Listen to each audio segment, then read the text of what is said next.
করে দিয়েছে। আপনাদের সাথে আমাদের এই আত্মিক সম্পর্ক কখনো মোছার নয়।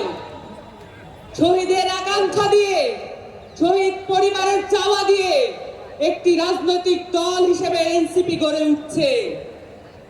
আহতদের পরামর্শের ভিত্তিতে এনসিপি গড়ে উঠছে এবং সেই সাথে প্রতিটি জেলায় যত ভাই বোনেরা রাস্তায় নেমে এসেছিলেন, যত শহীদ পরিবাররা আমাদের সাথে দেখা করার জন্য আকাঙ্ক্ষা নিয়ে বসেছিলেন, সকলের সাথে আমরা দেখা করে এসেছি।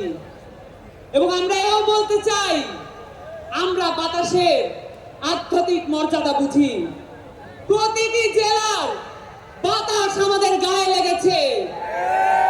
প্রতিটি জেলার অভ্যুত্থানের বাতাস গায়ে নিয়ে আজকে আমাদের সামনে আমরা উপস্থিত হয়েছি এবং প্রতিটি জেলার আকাঙ্ক্ষা নিয়ে আপনাদের সামনে আমরা উপস্থিত হয়েছি। এই আকাঙ্ক্ষার ভিত্তিতে এনসিপি গড়ে উঠছে এবং এই আকাঙ্ক্ষার ভিত্তিতে আমাদের ইশতেহার আপনাদের সামনে আজকে প্রেজেন্ট করা হবে। আপনাদেরকে আজকে আমি দুটো বিষয় নিয়ে কথা বলতে চাই।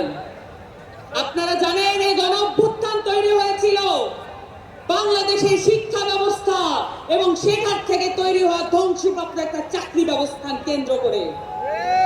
বাংলাদেশের যতগুলো লড়াই সংগ্রাম আছে সবকিছু কর্মসংস্থানের ভিত্তিতে হয়েছে এবং শিক্ষা স্বাস্থ্য নিয়ে হয়েছে। এই জায়গাগুলোতে যদি আমরা মনোযোগ দিতে না পারি, তাহলে আবার বাংলাদেশে একটি গণ অভ্যুত্থান এবং বিপ্লব সংগঠিত হবে। আপনাদের সামনে আজকে একটি যুদ্ধের প্রস্তুতির ডাক নিয়ে আমরা এসেছি। শিক্ষা এবং স্বাস্থ্য, সেই সাথে আমাদের সংস্কৃতিকে অবহেলা করার কোনো সুযোগ নাই। আপনারা জানেন, বাংলাদেশ আওয়ামী লীগ এই ফ্যাসিস্ট দলটি বাংলাদেশের শিক্ষা এবং বাংলাদেশের সংস্কৃতিকে ধ্বংসপ্রাপ্ত করার জন্য বাংলাদেশের প্রত্যেকটা রাষ্ট্রীয় প্রতিষ্ঠানকে ব্যবহৃত করেছে। এই রাষ্ট্রীয় প্রতিষ্ঠানগুলোতে আমাদের মুক্ত করতে হবে। আমরা এটা জানি, শিক্ষার সাথে হেকমতের সম্পর্ক। আমরা আমাদের বাংলাদেশের নতুন উদ্ভাবনী ক্ষমতা হেকমতের সাথে সম্পর্কিত করতে চাই। বাংলাদেশের শিক্ষা হবে সার্বজনীন।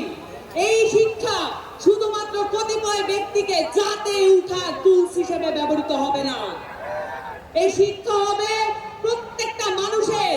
ওই পথশিশুর বাবা, যে পথশিশু এই অভ্যুত্থানে নিজের প্রাণ দিয়ে দিয়েছে।